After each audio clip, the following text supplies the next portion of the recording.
Alright, so hey guys, I wanted to do a quick video today of how probably is the worst way to save data, but in my opinion it's one of the easier ways to save data. So, uh, if you didn't know, there's this really useful thing in Godot where you can basically serialize any single object. Now, be aware that if you do your uh, if you do call this like it will like basically preserve all your local variables, so you don't want to do this on a class that has just hundreds and hundreds. But in this case I have a settings manager, which is basically a singleton, which if you want to know how to do that you would have to go to your project settings and go to auto load and add whatever your stuff is that you want. In this case, the settings manager. Make sure it's a scene. Scripts don't really they haven't worked for me in the past, so just try to attach it to a node and use it as a scene. And then make sure you have enabled on the singleton. And in this case, yeah, so I have my settings set up, and so I have like just basically aim sensitivity for mouse users, controller users, and mobile users for my game. And then also have like a full screen for, and this is more for Windows and Mac and PC platforms.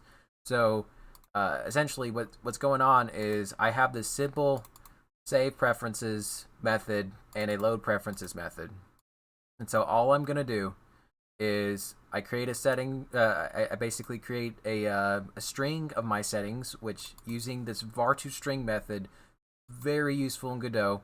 var2string, or that's how it's spelled right there, and you can call it on self. And so if you call it on self, it's gonna literally just go through like, it's gonna treat this like, okay, this is my object, and what data does it have associated with this object. And then it's going to, in this case, I'll create a new file, and I'll specify it in my user location. And if you go to your project tab over here, and on the menu here we open project data folder, that's going to open right there, and you'll see your file right there. And so when we do preferences.storeline, and I'm just going to put in my settings, and then I just do preferences.close. Now for me, I'll do this on each instance of whatever files I have, so I actually have a separate one for like player info, and so yeah, it's just a personal preference for me. I'd rather keep them all individual. And then you do your file.close essentially.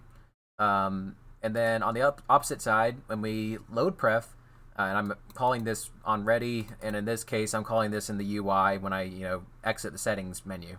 And in load pref, when we open the game, it's going to make a new file, and if there's not preferences yet, it's just going to return, and it'll use these default values of your object.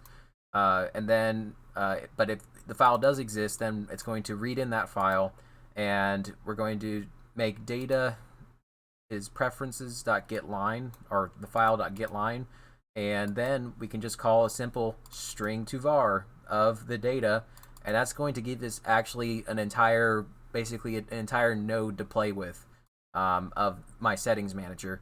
And then I can just read in each thing that I want from it.